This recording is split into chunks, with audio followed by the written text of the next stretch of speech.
우리가 에베소서 2장까지 우리가 살핀 내용이 뭡니까? 하나님께서 얼마나 놀라운 구원의 계획을 1장에서 갖고 계시고 세우셨는가를 말씀하신 후에 인간이 구원받기 위한 그 조건이 합당하지 않은 존재로 인간이 2장에서 에베소 2장에서 본질상 진노의 자녀였다는 사실을 밝히고 하나님의 놀라운 은혜로 구원을 받을 뿐만 아니라 유대인과 이방인 아주 적대적인 사람들을 하나 되어 함께 교회로 완성해 가셨다는 이야기를 지난주까지 우리가 함께 살펴본 내용이죠.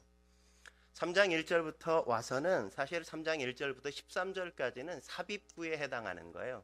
그러니까 바울의 논리, 이 에베소의 논리상 여기에 포함되지 않는 내용, 포함되어야 하는 논리의 진행상 맞지 않는 내용을 바울이 일부러 여기에 삽입하고 있단 말이죠. 사실 2장 22절 끝나고 3장 14절로 가야 되는데 바울이 의도적으로 이 얘기를 꺼내고 있단 말이죠. 왜 바울이 이 이야기를 하는 걸까요? 3장 1절 말씀 우리 다시 한번 볼까요? 3장 1절 읽겠습니다. 시작. 이러므로 그리스도 예수의 일로 너희 이방인을 위하여 갇힌 자 된 나 바울이 말하거니와. 지금 바울이 어디에 있다고요? 지금 갇혀 있다 이거예요. 어디에? 감옥에 지금 갇혀 있다는 얘기를 하고 있단 말이죠. 왜 바울이 자신이 감옥에 갇혀 있다는 이야기를 왜 하던 얘기를 딱 끊어놓고 여기서 이렇게 이야기하고 있냐 이거죠. 갑작스럽게. 왜 그렇게 이야기하고 있을까요? 13절에 가보면 그 이유를 우리에게 분명하게 설명해 주고 있는 걸 우리가 밝힐 수 있습니다. 13절 말씀 같이 읽겠습니다. 시작. 그러므로 너희에게 구하노니 너희를 위한 나의 여러 환난에 대하여 낙심하지 말라. 이는 너희의 영광이니라. 바울이 로마 감옥에 gat혀서 환난을 당하고 고난을 당하는 것 때문에 에베소 교회 성도들이 어땠다고요? 지금 낙심하고 있다고요. 낙심하고 있다고요. 그들이 바울의 건강에 대해서, 바울이 미래에 어떻게 되어질지에 대해서 그게 막연하니까 너무 걱정하고 염려하고 낙심해 있다는 거죠. 근데 이보다 더 훨씬 중요한 문제는 뭐냐면 바울이 감옥에 갇혀 있는 이 고난을 당하는 것 때문에 그들이 신앙에 거대한 장애가 있게 되었다는 게 바울에겐 더 큰 문제란 말이죠. 그들은 아마 이런 생각을 했을 거예요. 바울이 우리 가운데 있을 때 그렇게 설교하지 않았어? 신자의 삶은 축복이라고 얘기했잖아. 하나님의 자녀라며 하나님의 자녀는 언제나 안전하다고 말하지 않았어? 신자에겐 그 어떤 것도 해가 되지 않는다고 얘기했잖아. 예수님도 그렇게 설교하셨잖아. 하나님께서 인간의 모든 머리털까지도 다 세신 바 되었다고 그렇게 설교하지 않으셨어? 근데 어떻게 바울이 하나님의 종인데 하나님의 종인 바울이 이렇게 고난을 당하는 거야? 왜 바울이 죄인이 되며 왜 바울이 로마의 감옥에 갇히는 게 왜 내버려 주시는 이유가 뭐야? 하나님이 살아계시고 하나님이 그를 자녀 삼으시고 그를 통해서 지금까지 일해 오셨다면 바울이 이런 고난의 한복판에 내팽겨치는 건 이건 말이 안 되는 거 아니야? 왜 이런 일이 있어야만 돼? 이래서 에베소 교회 성도들의 마음에 거대한 회의가 있기 시작하고 신앙에 대한 회의가 일어났단 말이죠. 우리의 신앙생활에도 그런 의문들이 들 때가 많잖아요. 고난의 문제가 딱 닥칠 때마다 우리의 마음속에도 거대한 혼란이 찾아오지 않습니까? 하나님이 왜 성도들에게 이런 고난을 당하게 하시는 건가? 왜 성도의 삶 가운데 어려움을 허락하시는 건가? 그냥 평탄하게 삶을 살게 만드시면 안 되는 건가? 왜 그들의 인생 속에 고난이나 역경이 꼭 찾아와야 되는 건가? 오늘 바울은 거기에 대하여 그가 당한 감옥 생활을 예를 들면서 그 문제를 다뤄주고 있는 겁니다. 바울은 깊은 깨달음을 그 속에서 얻은 것을 그가 에베소 교회 성도들에게 지금 나눠주기 위해서 그가 이야기하던 걸 끊고 고난의 문제를 여기서 다루고 있단 말이죠. 바울이 고난에 대해서 이야기하고 싶은 이야기가 뭐예요? 고난은 우리가 낙심해야 될 문제가 아니라 영광스럽게 생각해야 될 일이다. 이렇게 바울은 말하고 있단 말이죠. 네? 우리와 완전 다르죠? 우리는 고난 때문에 낙심하는데 바울은 고난이 당하면 영광스럽게 여겨야 한다. 이렇게 말한단 말이에요. 그렇다면 고난이 왜 낙심할 일이 아니라 영광스러워해야 될 일이냐 이거죠. 첫째로 그건 그리스도의 일로 고난을 당하는 것이기 때문에 그렇다는 거예요. 그것은 그리스도의 일로 고난을 당하는 것이기 때문에 그렇다는 겁니다. 1절 말씀에 그렇게 말하지 않습니까? 1절 말씀에 이렇게 이야기하죠. 이러므로 그리스도 예수의 일로 갇힌 자 된 나 바울은, 바울이 지금 무엇 때문에 갇혔어요? 그리스도 예수의 일로 갇혔단 말이죠. 바울은 가장 평범하지만 그러나 너무나도 중요한 사실을 지금 에베소 교회 성도들에게 상기시켜주고 있단 말이죠. 성도는 감옥에 갇히는 일도 그리스도의 일로 갇혀야 한다는 걸, 갇힐 수 있다는 걸 상기시켜주고 있단 말이죠. 성도들에게 있어 일어나는 모든 환난이나 고통은 결코 무의미한 게 아니라는 거죠. 뿐만 아니라 모든 성도들에게 이 환난과 고통이 그리스도 예수의 일로 요구되고 있다는 사실도 다시 한번 언급하고 있는 겁니다. 성경은 늘 우리에게 이 약속을 변함없이 자주 이야기한단 말이죠. 마태복음 5장 가볼까요? 마태복음 5장 11절 10절에 가보면 예수님이 산상수훈에서 이렇게 말씀하시는 걸 우리가 발견할 수 있죠. 11절 12절 같이 읽겠습니다. 시작.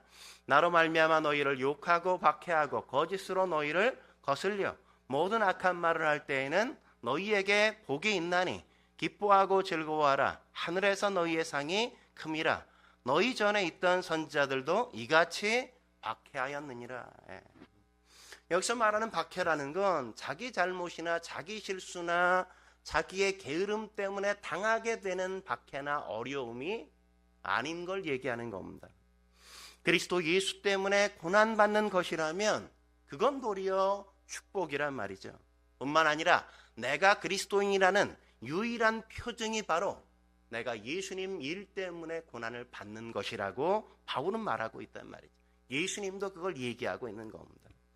성도들은 세상의 명예나 권세나 물질과 관계없이 환난과 핍박을 받도록 되어 있단 말이죠.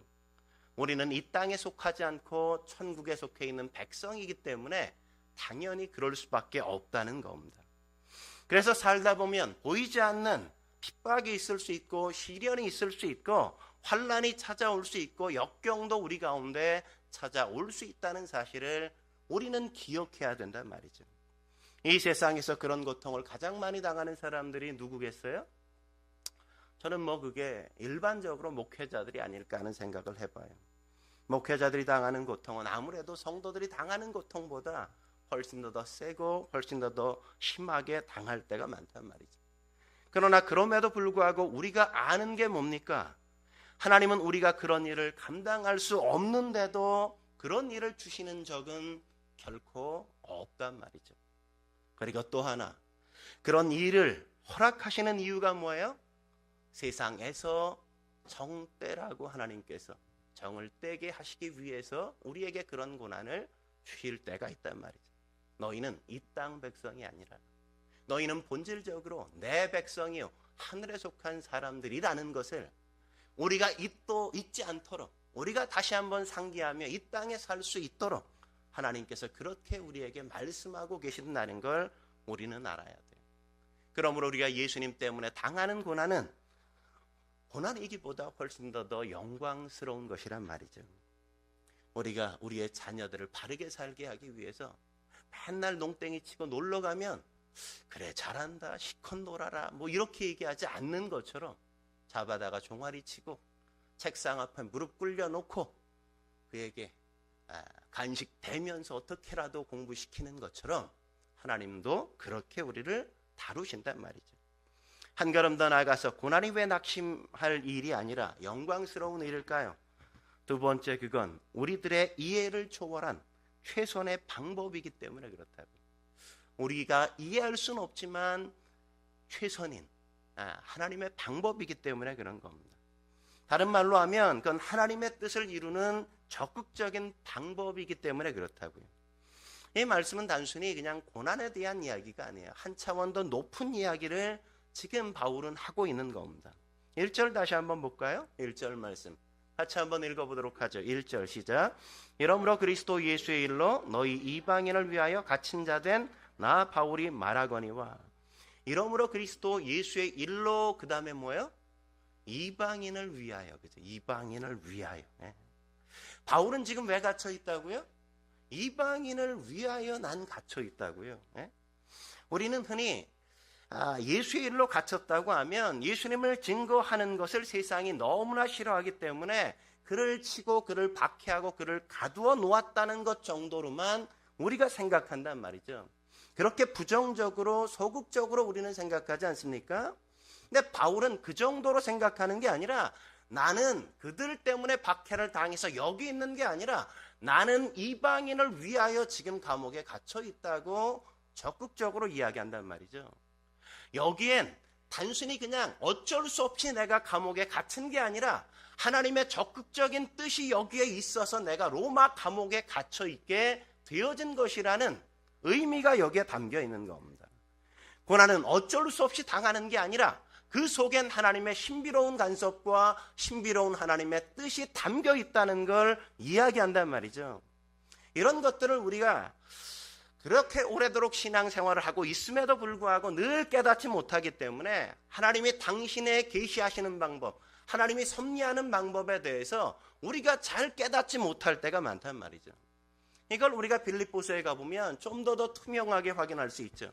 빌립보서 1장으로 가보십시오. 1장 12절 13절에 보면 이렇게 바울이 내가 로마의 감옥에 갇혀 있는 게 어떤 걸 의미하는지 여기서 설명하는 걸 우리가 만나요.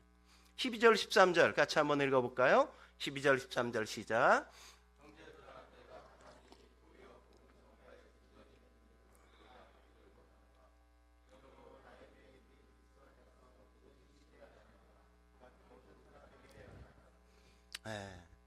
바울이 사실은 어떤 사람이에요? 바울이 이방인의 사도로 부름받은 사람이라고요. 그는 뭘 위해 살아요? 그의 직업이 이방인의 사도예요. 직업으로 말하면. 근데 지금 이방인의 사도, 이방인에게 전도하는 사람으로 부름받아서 그 사는데 지금 이방인을 위하여 감옥에 갇혀 있단 말이죠. 사실 바울이 말하는 이 로마 감옥에 그는 갇히기 전에 그는 사실은 중재인으로 시위대에 호송당해서 지금 억류된 상황 속에 놓여 있단 말이죠. 여러분, 중재인이 어떻게 그 당시에 가둬져 있는지 아십니까? 두 사람이 간수가 찾아와서 한 사람이 오른손에 지금으로 말하면 수갑 같은 것들을 채우고 자기의 손에 수갑을 채우고 있고 또 반대 손도 자기의 손에 수갑을 채우고 죄수의 손에 수갑을 채워서 이 세 사람이 2인 삼각관계 뛰는 것처럼 이렇게 늘 묶여서 한 몸처럼 존재해야 됐다고요. 그러니까 어디를 가더라도 뭐 어떻게 해야 돼요? 셋이서 항상 같이 움직여야 되는 거예요. 그걸 하루 8시간씩 3교대로 8시간씩 3교대로 계속해서 그게 변하지 않게 늘 경험하는 삶이라고요. 잠잘 때도 그러니까 누가 같이 자요? 이렇게 묶여서 간수 둘이랑 시커먼 남자 둘이랑 항상 같이 자야 되는 거예요. 자다가 이렇게 움직이면 아이씨 또 잠을 깨워 이러고 깨야 되고 자다가 누가 코를 걸면 아이고 오늘도 잠 다 잤네 이러고 깨어야만 되는 상황이 그런 상황 속에 놓여진 그의 상황이란 말이죠. 이렇게 매일같이 있게 되어지자 바울이 하는 일이 뭐겠어요? 바울이 뭐 축구를 차겠습니까? 탁구를 치러 가겠습니까? 이렇게 꽉 묶여 있으니까 바울이 뭐 제일 잘하는 게 뭡니까? 움직이는 건 못해도 그래도 바울이 제일 잘하는 건 입으로 말하는 거 제일 잘하잖아요. 그죠? 바울이 뭐라 그래요? 내가 이 복음을 전하지 않냐면 내게 화가 있을 것이다 이렇게 말하잖아요. 그는 복음을 전하기 위해서 그가 열과 성을 다했단 말이죠. 그러니까 묶여 있지만 그런데 보니까 내 옆에 좌우에 사람이 늘 항상 8시간씩 하루에 꼬박꼬박 두 사람씩 있어요. 어느 날 그냥 감옥 생활 지루하게 앉아 있다가 복음이나 전해볼까? 두 사람이나 있는데 그리고 복음을 전하기 시작했던 거예요. 복음을 전하고 그렇게 전하다 보니까 이 놀라운 신비인 거죠. 하나님께서 나를 이 개인 상담소에 딱 가두어 놓으시고 사람들을 두 사람씩 8시간씩 꼬박꼬박 보내시네. 이방인의 사도로 복음을 전해야 되는데 로마 이 도시에 그것도 그 최고의 지금으로 말하면 뭐 정보 보위국 뭐 그런 데 있는 국정원에 있는 사람들 두 사람씩을 꼬박꼬박 내 곁에 보내주고 있어요. 8시간씩 보내. 그들에게 복음을 전하는 이 장에 내가 있다는 사실이 너무나도 놀랍고 신비롭단 말이죠. 찾아오는 사람 한 사람 한 사람 복음을 전한다는 게 기적과 같은 일이라고요. 왜 그래요? 사실 바울은 유대인이 적이었잖아요. 그때까지 유대인의 가장 큰 자랑이 뭐였습니까? 우린 이방인과 다르다 이거죠. 근데 하나님 앞에서 자기들이 이방인과 다르다고 생각해서 자랑을 하고 자부심을 가졌는데, 바울이 복음을 전하기를 이방인이나 유대인이나 다 똑같대. 이방인을 높여주는 건 그나마 괜찮은데 왜 하필 우리를 깎아내리냐 이거죠. 기분이 나빠서 유대인들이 어떻게 했어요? 이 바울을 잡아 죽여야 되겠다고. 나 바울 잡아 죽이기까지 나 밥 안 먹어. 이러고 거대한 무리가 바울을 죽이려고 음모를 꾸미고 바울을 찾아다녔단 말이에요. 여러분, 이런 상황에서 바울이 여행한다면 어떻겠어요? 그거 안전하겠습니까? 안전하지 않죠. 그는 안전하게 어디를 다닐 수가 없어요. 근데 죄수가 되었어요. 로마 군인이 자기를 호위하고 있어요. 로마로 가야 되는데 로마 군인이 자기를 보호하고 돈 한 푼 들이지 않고 배 밑에 내려가서 노 한 번 짓지 않고 그냥 국가에서 재정을 대서 자기를 보호해서 로마까지 그렇게 안전하게 데리고 들어간 거예요.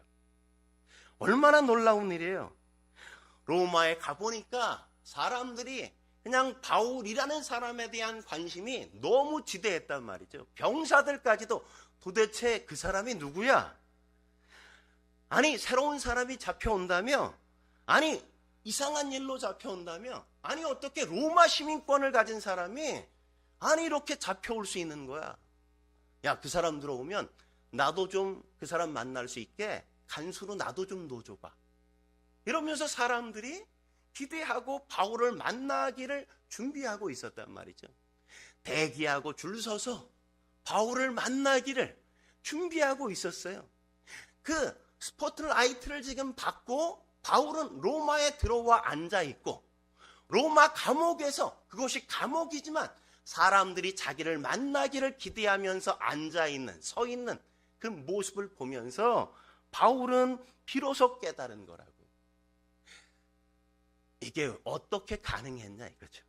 하나님이 이 일을 이루셨단 말이에요. 나를 통해 복음을 로마에 심기 위해서 하나님이 이렇게 만드셨다는 거죠. 물론 바울이 고달팠겠죠. 물론 바울이 자존심 상할 일이죠. 죄인이 됐으니까 어려운 여러 가지 상황도 만났겠죠. 근데 역사학자들의 분석에 의하면 사도 바울이 로마에 입성은 이보다 더 편안할 수 없고 이보다 더 안전할 수 없고 이보다 더 확실한 방법은 지금도 짜봐도 그렇게 로마로 들어갈 수 있는 방법은 아무것도 없다는 거예요. 로마에서 이보다 더 안전하게 복음을 전할 수 있는 자리가 보장될 수 있는 건 이 휴대한 이 감옥보다 더 안전한 곳은 없단 말이에요. 없단 말이에요. 얼마나 놀라운 하나님의 지혜예요? 그 지혜를 통해서 로마의 귀족들이 그리고 로마의 황제 가문들이 복음을 듣게 되어지고 거듭나고 로마가 변화되어지는 역사가 그 속에서 만들어지기 시작했단 말이죠. 고난이라고 생각했는데, 그래서 자존심이 상했는데 그게 아니었단 말이죠. 그게 최선의 방법이고 그게 최고의 방법이었다는 걸 비로소 바울은 깨닫기 시작했단 말이죠. 죄인이 되어 호송되어 감옥에 갇힐 땐 이게 고난이라고 생각했는데 감옥에 갇혀서 가만히 앉아서 그냥 오는 사람 전도만 해서 그 영혼이 거듭나는 걸 보는 게 얼마나 놀랍고 신비로운지. 예전엔 그냥 강을 넘고 바다를 넘고 산을 넘어서 사람들을 찾아야 다녀야 됐는데 이제는 가만히 사무실에 앉아만 있으면 사람들이 그냥 줄을 서서 시간마다 오니까 뭐 이보다 더 좋을 수는 없는 거죠. 이 신비라고요, 신비. 내가 계획하지 않았지만, 내가 이해할 수 없는 방법이었지만 하나님은 내가 이해할 수 없는 그 놀라운 방법으로 하나님이 나의 인생을 그렇게 세우시고 나를 통해서 하나님의 역사를 만들어 가고 계신다는 걸 그는 지금 경험하면서 하나님이 하셨습니다. 하나님은 완전하십니다. 하나님은 완벽하십니다. 라고 지금 찬양하고 고백하고 있단 말이에요. 한 걸음 더 나아가서 고난이 왜 낙심할 일이 아니라 영광스러운 일일까요? 세 번째, 그건 예수님의 방식으로, 다른 말로 하면 십자가의 방식으로 복음을 전하는 것이기 때문에 그렇단 말이죠. 예수님의 방식으로, 또 다른 말로 하면 십자가의 방식으로 복음을 전하는 것이기 때문에 그래요. 여러분, 우리가 뭘 만드는데 우리 병화 집사한테 쇠를 주고 뭘 만들려고 그래서 뭘 딱 만들어 갖고 왔더니 하나님이 금으로 근사하게 뭘 만들어 갖고 온 거예요. 그래 놓고 야, 누구께도 괜찮아? 이러면 병화 집사가 뭐 당연히 주님께 괜찮긴 한데 그러려면 나도 금을 주시면 그만큼은 나도 좀 만들지, 이렇게 좀 항복할 수가 없잖아요. 그죠? 대등한 조건으로 대등한 환경에서 만들면 나도 항복할 수 있는데, 근데 하나님은 금으로 만들고 나는 겨우 쇠로 만들라 그러면 항복할 수 없단 말이죠. 근데 하나님은 늘 어떻게 하세요? 하나님은 늘 흙으로 빚으시고, 아니 모래로, 먼지로 빚으신다고 성경이 이야기하지 않습니까? 꼭 그렇게 하신다고요. 오늘 이 로마로 가는 이 장면을 여러분 생각해 보십시오. 하나님이 만약에 천사를 딱 보내서 로마에 가는 길에 쫙 천사들을 좌우로 도열해 놓고 바울이 그냥 쫙 가게 만들었다면 사람들이 다 항복했을까요? 나도 그 정도는 하겠다, 이러면서 우리가 하나님 앞에 항복하려고 들지 않을 거라고요. 그러면 나도 하지, 그러면 내가 하지, 왜 꼭 바울이어야 돼? 나도 그건 할 수 있어, 이러면서 누구도 항복하지 않는다고요. 늘 가장 강한 방법이 늘 인간을 항복시키는 최선의 방법은 아니란 말이죠. 골로새서 1장 24절에 뭐라 그럽니까? 같이 한번 볼까요? 골로새서 1장 24절 같이 읽겠습니다. 시작. 나는 이제 너희를 위하여 받는 괴로움을 기뻐하고 그리스도의 남은 고난을 그의 몸된 교회를 위하여 내 육체에 채우노라. 골로새서도 로마 감옥에서 기록한 거예요. 그리스도의 남은 고난을 그의 몸된 교회를 위하여 내 육체에 채우노라. 우리가 기억해야 될 건 이겁니다. 예수님이 십자가를 지셔서 우리를 구원하셨던 것처럼 이제 하나님이 당신의 자녀들을 부르시는 것 역시도 우리가 십자가를 지는 것을 통해 하나님은 이루시기로 작정하셨다는 거예요. 왜 그렇게 하시느냐 하면 여기에 중요한 이유가 있단 말이죠. 우리 쪽에서 볼 때 상식적으로 여러분, 어떤 사람이 거짓말을 하고 있는가 참말을 하고 있는가, 뭘 보면 우리가 확실한 방법으로 그 사람의 말을 참말인지 거짓말인지 알 수 있을까요? 그가 목숨 걸고 하느냐 아니냐를 보면 우리가 확실하게 아는 것 아니겠어요? 그러니까 만약 거짓말을 해서 그가 부유하게 된다거나 무슨 이해관계가 있어서 거짓말을 해야 되는 상황일 수도 있다면 그의 말이 진실일 거라고 우리는 장담할 수 없잖아요. 근데 그런 게 아니야. 근데 그는 나는 이것에 내 목숨 걸게, 이게 아니면 나 그냥 죽여도 돼, 내 목 걸게, 이렇게 얘기하면 그 말은 뭐예요? 우리는 거짓말은 아닐 거라고 생각하지 않아요? 그 말은 진실일 거라고 우리가 생각하잖아요. 지금 하나님이 바울을 통해서 말씀하시는 게 바로 그거란 말이에요. 그가 전하는 말이, 바울이 전하는 말이 진실이라는 걸 그의 고난의 현장을 통해서 보여주시고 확인시킨단 말이죠. 하나님이 복음은 진리요 사실이요, 그게 가장 중요한 말씀이라는 걸 어떻게 증거하시는가? 바울이 그것으로 인해 손해를 보고 그것 때문에 해를 당하고 그것 때문에 목숨까지도 위협을 받음에도 불구하고 사람들 앞에서 여러분 이것만은 진실이에요, 여러분 이것을 난 전하고 싶어요, 여러분 이렇게 예수님을 믿어야 돼요 라고 지금 말하는 상황 속에 바울을 두셨단 말이에요. 그것 때문에 해를 당해요. 그것 때문에 고난을 받아요. 그것 때문에 감옥에 갇혔어요. 그것 때문에 중죄인이 됐어요. 근데 이것 때문에 나는 어떻게 되어지든 난 상관이 없어요. 나는 어떻게 되든 괜찮은데 내가 간절히 원하는 건 여러분 모두가 예수를 믿어야 된다는 것입니다. 내가 죽어도 괜찮아요. 그런데 여러분은 제발 예수님 믿었으면 좋겠어요. 바울은 지금 이렇게 얘기하고 있는 거라고요. 생각해 보십시오. 이걸 믿었더니 배가 불렀더라. 이걸 믿었더니 만사 형통했더라. 그게 더 셀까요? 아니면 어떤 경우에도 난 이걸 놓을 수 없어. 날 죽이려면 죽여봐. 날 죽이면 죽였지. 난 이건 포기할 수 없어. 난 이 말은 꼭 해야 되겠어.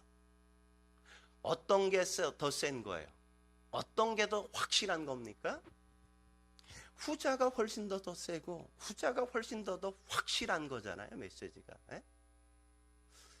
이렇게 얘기해도 잘 모르겠나? 어떤 게 센 건지? 에? 그런 거잖아요. 에? 근데 참으로 안타까운 건 뭡니까? 오늘날 기독교가 점점 천자처럼 옮겨가고 있다고요. 전자로. 에? 그래서 이제는 어떻게 합니까? 이거 안 주시면 안 믿을 겁니다. 주면 믿어 드릴까요? 이렇게 하고 있다고요. 이제 뭐가 중요한 게 되어버렸어요? 우리에게 주어지는 축복이 우리의 인생 속에 제일 중요한 게 되어버렸단 말이죠. 믿어 드릴 테니까 좀 내어놓으시죠. 믿어 드릴 테니까 좀 응답 좀 하시죠. 우리는 하나님 앞에 그렇게 이야기하고 있단 말이죠. 그게 아니면 나 싫어요. 이렇게 말하고 있다고요. 근데 바울은 지금 그렇게 하고 있는 게 아니잖아요. 내가 목숨을 빼앗겨도, 내가 바보가 되어도, 내가 만물의 찢기같이 여겨져도, 사람들이 내게 다 등을 돌리고 미쳤다고 얘기해도 그래도 난 괜찮아. 여러분들이 예수를 믿고 구원받을 수 있다면 나는 그 어떤 거라도 대가를 지불할 수 있어. 제발 좀 예수를 믿어. 주님, 저는 죽어도 괜찮습니다. 이들이 지금 뭘 하는 건지 잘 알지 못하잖아요. 주님, 이들을 용서해 주세요. 이들이 얼마나 불쌍합니까? 이들을 용서해 주셨으면 좋겠어요. 지금 바울은 그걸 우리 앞에 펼쳐져 보여주는 예시로 우리의 삶 앞에 놓여 있는 거란 말이죠. 어떤 게 더 확실해요? 이게 훨씬 더 확실하다고요. 그는 목숨을 걸고 얘기하는 거니까. 하나님이 우리를 사용하실 때 우리를 어떻게 사용하시냐? 이렇게 낮춰서 사용하시는 게 일반적인 방식이라고요. 우리를 높여서 하나님이 사용하시지 잘 않는다고요. 여러분 생각해 보십시오. 성경에 여러분들이 생각할 때 높여 쓰인 인물이라고 착각하는 사람 가운데 누가 있어요?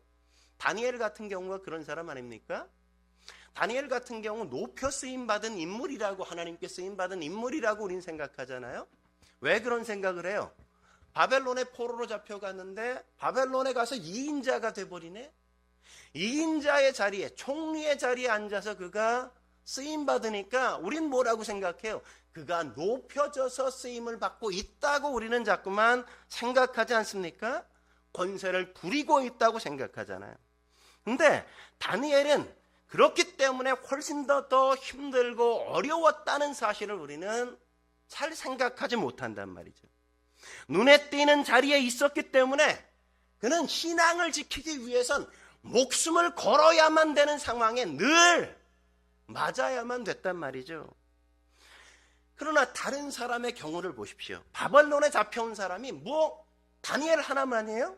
수많은 사람이 잡혀왔어요. 다니엘 하나만 하나님을 믿었어요? 아니에요. 수많은 사람들이 믿었어요. 근데 수많은 사람들은 잡혀왔음에도 불구하고 드러나는 자리에 있지 않았기 때문에 그들의 신앙을 그렇게 사람들 앞에 증명해내거나 보여주지 않아도 되었다고요. 왕 앞에 꿇어서 엎드려서 절하지 않아도 상관이 없었어요. 내 신앙에 목숨을 걸지 않아도 그들은 상관이 없었어요. 근데 다니엘은 그가 그냥 총리의 자리에 그렇게 다 보는 자리에 놓여져 있었기 때문에, 사람들이 늘 보고 있기 때문에, 그리고 모든 사람이 나도 저 자리에 가고 싶어 해서 저를 끌어내리려고 했기 때문에 언제나 내 신앙이 사람들의 공격의 대상이고 나를 무너뜨리게 만드는 중요한 꺼리가 될 수밖에 없었다고요. 신앙 때문에 늘 어려움을 당하고, 신앙 때문에 늘 고통을 당하고, 신앙 때문에 늘 사람들 앞에 비난을 당하고 욕설을 먹어야 되는. 왜요? 모든 사람 앞에 노출되어 있기 때문에 그렇다고요. 사람들이 다 보고 있기 때문에. 여러분 생각해 보세요. 이방 나라 끌려갔는데 원수 나라의 총리가 됐다는 게 뭐 자랑입니까? 일제시대 때 일본에 가가지고 거기에 총리가 됐어. 그럼 그분한테 여러분 뭐라 그러겠어요? 야, 대단한 인물이야. 야, 그런 사람 없어. 여러분 이럴 것 같아요? 이 매국노 이렇게 얘기하지 않겠습니까? 그런데도 우리는 늘 다니엘이 하나님을 그를 믿어서 높은 자리에 세워서 그가 쓰임받았다는 착각을 우리가 자꾸만 한단 말이죠. 그런 게 아니라고요. 바울도 마찬가지잖아요. 바울이 얼마나 잘 나가던 사람이에요. 유대인 중에 유대인이었죠. 그는 뭐 가말리엘 문화, 지금으로 말하면 뭐 서울대 뭐 최고의 학벌, 뭐 최고의 국회의원 같은 자리에 그는 삶을 살았어요. 근데 그가 뭐라 그래요? 그 모든 걸 다 배설물로 여긴다고 이야기하잖아요. 그러면서 뭐라 그러는지 아십니까? 빌립보서 3장 10절 11절에 이런 말을 하는 걸 우리가 발견해요. 10절 11절 같이 읽겠습니다. 시작. 내가 그리스도와 그의 부활의 권능과 그 고난의 참여함을 알고자 하여 그의 죽으심을 본받아 어떻게 해서든지 죽은 자 가운데서 부활에 이르려 하노니. 명심해야 될 게 뭡니까? 죽은 자 가운데서만 부활이 존재한다고요. 부활은 죽지 않는 자에겐 주어질 수 있는 게 아니잖아요. 부활 생명의 시작은 죽는 것으로부터 시작하고 출발하는 거지, 죽지 않는 자에게 부활이라는 게 주어지는 건 결코 아니란 말이죠. 그게 뭐예요? 별세 신앙이잖아요. 별세 신앙. 그래서 하나님이 우리를 복음의 증인으로 세우고 그 말씀을 우리의 생애를 담기 위해 맨 먼저 우리에게 요구하는 게 뭔지 아십니까? 죽으라고 요구하는 거예요. 죽으라고. 내가 죽어야 예수님이 산다고요. 예수님이 살아. 그런데 우리는 꼭 뭐라 그래요? 하나님 앞에 가서 그런 얘기 잘 하죠. 주여, 제가 죽기로 결심했습니다. 주님, 전 죽었습니다. 그러니까 뭐 4억만 좀 땡겨주세요. 뭐 이렇게 꼭 뒤에다 뭔가를 토를 붙일 때가 얼마나 많아요? 그게 죽은 거예요? 그럼 죽은 게 아니죠. 죽은 신용을 해서 뭔가를 또 받아내고자 하는 인간의 그 치사함, 그 인간의 그 볼품없음을 담아내는 거죠. 그죠? 뭐가 죽은 거예요? 무덤 가보세요. 가가지고 욕설하면 무덤에서 왜 승질이야 이러고 나옵니까? 안 나와요. 무덤 가서. 죽은 자는 말이 없어요. 죽으면 반응하지 않아요. 죽는 게 뭔지 아십니까? 여러분이 원치 않는 일이 일어나는 거예요. 여러분 안에. 내가 원하지 않는 일이 일어날 때, 원하지 않는 자리에 내가 세워질 때, 그럼에도 불구하고 그것을 내가 감수하고 그 자리에서 넉넉히 하나님의 하나님 되심을 예비하고 섬기는 게 바로 내가 죽는 거라고요. 언제나 죽는 건 그래서 아파요. 쉽지 않아요. 늘 고통이 있어요. 때때로 치사하단 말이죠. 제일 싫은 대로 가는 게 바로 이 죽는 대로 가는 것 아닙니까? 근데 그걸 감수하라고 우리에게 요구하고 있단 말이죠. 근데 그게 정당한데도 감수해야 될 때가 있단 말이죠. 그게. 여러분, 베드로 우리가 잘 기억하잖아요. 베드로가 가룟 유다가 예수님을 팔았잖아요. 팔 때 군병들 딱 때리고 예수님 팔로 딱 왔을 때 베드로가 만약 칼을 딱 빼가지고 말고의 귀를 자른 게 아니라 가룟 유다의 목을 치려고 그랬으면, 여러분, 목을 치는 게 잘하는 걸까요? 목을 치는 게 잘못하는 걸까요? 가룟 유다, 이 배신자, 내 정의의 칼을 받아라. 그래서 베드로가 가룟 유다를 딱 그냥 칼로 내쳤다면 예수님이 역시 너는 역시 내 충성된 수제자야, 예수님이 이렇겠습니까? 절대 그러지 않는다고요. 예? 그런 건 잘못하는 거라고요. 예? 주님은 우리에게 그런 걸 요구하시지 않는단 말이죠. 언제 한 번도 그런 걸 우리에게 요구하신 적이 없단 말이죠. 예? 주님은 그런 자리에 우리를 세우지 않고 우리에게 도리어 죽으라고 하시잖아요. 예수님도 어떻게 하셨어요? 자기를 잡으러 온 그들에게 순한 양처럼 그냥 끌려가셨다고요. 근데 베드로는 어떻게 했어요? 예수님이 내가 고난을 받고 잡혀서 십자가에 못 박혀 죽을 거야, 이렇게 얘기할 때 제자들 가운데 뭐라 그래요? 주여, 이것들이 다 주님을 배반하고 다 도망가도 나는 안 도망가요. 나는 목숨을 걸고 주님 지킬 거예요. 이렇게 아주 자부심을 가지고 자랑을 막 해야 됐잖아요. 그래서 예수님이 부활하시고 나서 예수님이 베드로에게 나타나셔서 뭐라 그랬어요? 요한복음 21장 가볼까요? 21장 18절에 이렇게 말씀하시는 걸 우리가 확인할 수 있어요. 같이 한번 18절 같이 읽겠습니다. 시작. 내가 진실로 진실로 내게 이르노니 내가 젊어서는 스스로 띠띠고 원하는 곳으로 다녔거니와 늙어서는 내 팔을 벌리리니 남이 내게 띠띠우고 원하지 아니하는 곳으로 데려가리라. 뭐라고요? 남이 나를 원하지 않는 것으로 끌고 다닐 거다, 너를.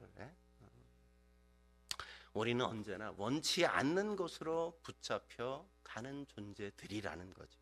여러분 이해하시겠습니까? 베드로의 욕심은 이거였어요. 내가 주님을 위해서 내 목숨을 바치겠습니다. 폼나게 내 목숨까지도, 내 정열도, 내 모든 인생 다 바칠게요, 이렇게 얘기했어요. 그게 진심이었어요. 그 가짜가 아니었어요. 그는 열정도 있었고 그는 헌신도 있었어요. 근데 주님이 뭐라는 거예요? 네 계획, 네 열심 다 포기해, 내려놔. 주님은 그렇게 말씀하신다. 우리도 베드로처럼 그럴 때가 얼마나 많이 있습니까? 내가 하나님을 위해 뭔가 열정적으로 뭔가 내 뜨거움을 가지고 내놓으면서 사람들 앞에 과시하고 싶은 욕망이 우리 안에도 늘 있잖아요. 그게 아니라는 거죠. 우리가 꺼내놓을 수 있는 건 아무것도 없다고 주님께서 말씀하는 겁니다. 하나님이 우리에게 요구하시는 건 뭐예요? 내 자존심 내려놔. 하나님이 우리에게 요구하는 건 뭐예요? 내가 인내하는 게 좀 필요할 것 같아요. 하나님이 우리에게 뭘 요구하시는 겁니까? 내 목숨 내게 맡길 수 있니? 그걸 하나님은 우리에게 늘 요구하신단 말이에요. 그런 걸. 돈 내놔? 이런 거 얘기하시지 않는다고요. 헌금을 낸다는 건 본질적으로 어떤 의미예요? 우리의 욕심을 하나님 앞에 던지는 행위가 헌금의 의미라고요. 본질적으로. 여러분의 마음은 늘 우리의 마음이, 우리의 보물이 있는 곳에 우리의 마음이 있잖아요. 내 마음에 있는 것을 주님 앞에 던져 내 마음을 주님 앞에 맡기는 거라고요. 그게 바로 헌금이라고요. 하나님 이외엔 내가 그 어떤 것도 근거로 삼지 않습니다. 어떤 것도 나의 힘으로 삼지 않겠습니다. 어떤 것도 나의 권력으로 삼지 않겠습니다. 그런 것들을 매주마다 고백을 담아 드리는 게 헌금인 거예요. 헌금인 거예요. 이것이 나를 살게 하는 게 아니라 하나님이 나를 살게 하는 겁니다. 내가 해서 이것들을 주님 앞에 바치는 게 아니라 주님이 주셨기에 내가 얻을 수 있었고, 그렇기에 이것에 내가 목숨을 걸지 않겠습니다. 주님이 나의 목숨의 주인이십니다. 라고 고백하는 게 우리의 헌금 생활인 겁니다. 이게 에베소서 3장 1절이 우리에게 주는 메시지인 거예요. 그리스도 예수의 일로 잡혔음을 바울이 알고 있었고 이방인을 위해 내가 잡혀 있다는 사실을 그는 알고 있었어요. 이방인을 위해서 바울이 감옥에 갇히고 칼이 목에 들어와도 그럼에도 불구하고 사람들 앞에 예수를 믿어야 됩니다. 그렇게 그는 자신 있게 말할 수 있었기 때문에 그의 고백이 힘이 있었고 그의 말이 복음이 되어 사람들을 살게 만들었다는 사실을 우리가 놓치지 말아야 한단 말이죠. 사람들이 복음이 뭐기에, 저가 전하는 예수가 뭐기에, 아니 감옥에 갇혀도 중죄인이 되어도 목에 칼이 들어와도 단두대 앞에서도 그는 결코 타협하지 않을 수 있는가? 예수가 도대체 뭐기에, 저 믿음이 도대체 뭐기에 저는 저렇게 당당할 수 있는가? 죽음 앞에서도. 그것 때문에 바울은 그렇게 하나님 앞에 쓰임받고 있다는 사실을 우리가 놓치지 말아야만 합니다. 제가 지난 4년 동안 교회를 개척하고 여기서 예배를 드리면서 우리가 지금 딱 여기 들어와 예배 드린 지 딱 4년이에요. 우리가 2015년 3월 8일 날 여기서 우리가 다 공사가 끝나지도 않았는데 의자 들여놓고 히터도 없는 채 우리는 그냥 예배를 여기서 첫 예배 드리지 않았습니까? 성도들이 함께 뭐 형제들 나와가지고 걸레가지고 바닥을 그냥 얼마나 더럽든지 엉덩이 바짝 들고 엎드려가지고 바닥을 다 밀고 하나하나 겨우 그 정도 겨우 예배드릴 준비해가지고 첫 예배 여기 드렸다. 우리가 여기서 예배 드리면서 4년 동안 신앙생활, 목회생활 제가 하면서 누가 가장 많이 축복을 받았을까 생각할 때 저는 제가 제일 많이 축복을 받은 것 같아요. 제가 가장 많이 하나님의 은혜를 경험하고 제가 가장 많이 하나님 앞에 잘하지 않았을까. 근데 잘했는데도 요모양 요꼴인 걸 보면 예전엔 뭐 말할 것도 없이 제가 형편없지 않았나 이런 생각을 안 할 수가 없습니다. 참 많은 걸 깨닫게 되었고 앞으로도 깨달아야 될 게 설교를 하면서 수없이도 새롭게 느끼고 깨닫게 되면서 제가 얼마나 많이 부족한지 아주 뼈저리게 느끼게 되는 순간이 너무너무 많습니다. 그리고 제가 결심하는 건 이런 거예요. 누구에게도 어떤 상황에서도 거친 말을 하지 않고 누구도 쉽게 판단하지 않고 누구에게도 쉽게 잘못했다고 정죄하지 않겠다 하는 걸 제가 생각하고 결심해요. 제가 그렇게 하겠다고 얘기하지 않았어요? 그렇게 생각하고 결심하겠다고 얘기했어요. 왜 제가 이렇게 얘기해요? 단언컨대 저는 또 화도 내고 또 잘못했다고 얘기도 하고 그럴 걸 제가 알아요. 왜요? 저는 그렇게 연약하고 아직도 부족한 걸 제가 알기 때문에 그래요. 그러나 그럼에도 불구하고 결심을 한다고요. 결심하는 것과 결심하지 않는 게 너무나도 다르기 때문에 그래요. 결심한 사람은 자기가 잘못했을 때, 실수했을 때 내가 실수했네?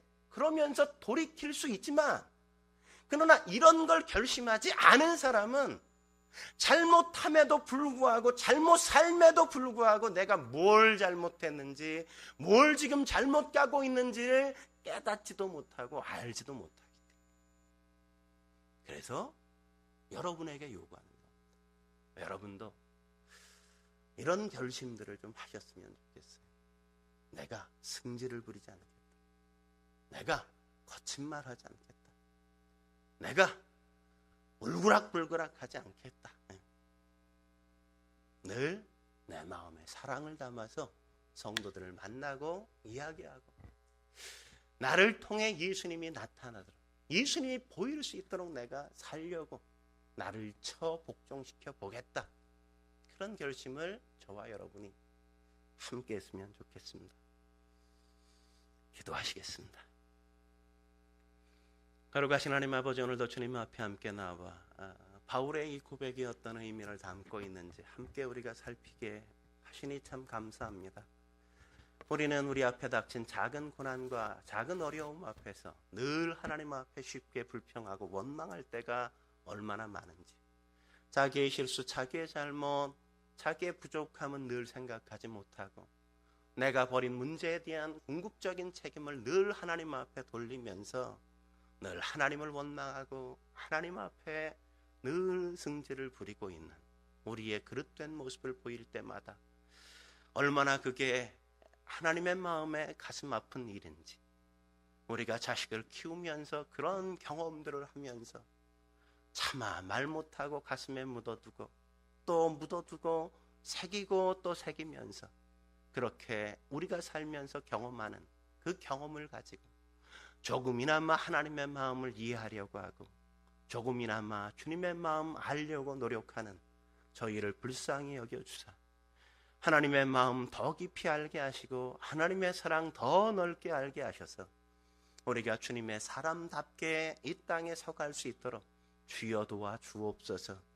우리가 우리의 자녀에 대해서 그 어떤 것도 해가 되게 하지 않으려고 부단히 애쓰고 축복하기 위하여 최선을 다하는 것처럼 하나님도 우리의 인생 속에 그렇게 마음을 다하여 그 하나님께서 우리를 복되게 만드시기 위하여 끊임없이 애쓰시고 결코 놓지 않는다는 사실을 신뢰함으로 그것이 내가 원하지 않는 자리일지라도 내가 기대하는 자리가 아닐지라도 내가 원하는 것과 반대의 선 앞에 내가 놓여질지라도 그럼에도 불구하고 그 앞에 순종하고 하나님 앞에 살아갈 수 있는 하나님에 대한 굳건한 신뢰를 가질 수 있도록 주여 도와 주옵소서. 하나님의 뜻이 있을 거야. 하나님이 하실 일이 있어서 그런 거지. 하나님은 이 일을 통해서 뭔가 이루실 거야. 그런 기대를 우리가 저버리지 않도록 하나님 저희가 그런 믿음을 갖게 도와주시옵소서. 그래서 고난과 어려움의 현장 속에서도 하나님의 하나님 되심을 찬양하게 하사 우리를 통하여 또 다른 영혼들이 주님을 알게 하시고 주님의 복음이 빛나게 하시며 하나님의 영광이 드러나는 것들을 볼 수 있게 주여 도와 주옵소서. 함께 하실 주님께 기대하며 예수님의 이름으로 기도드립니다. 아멘.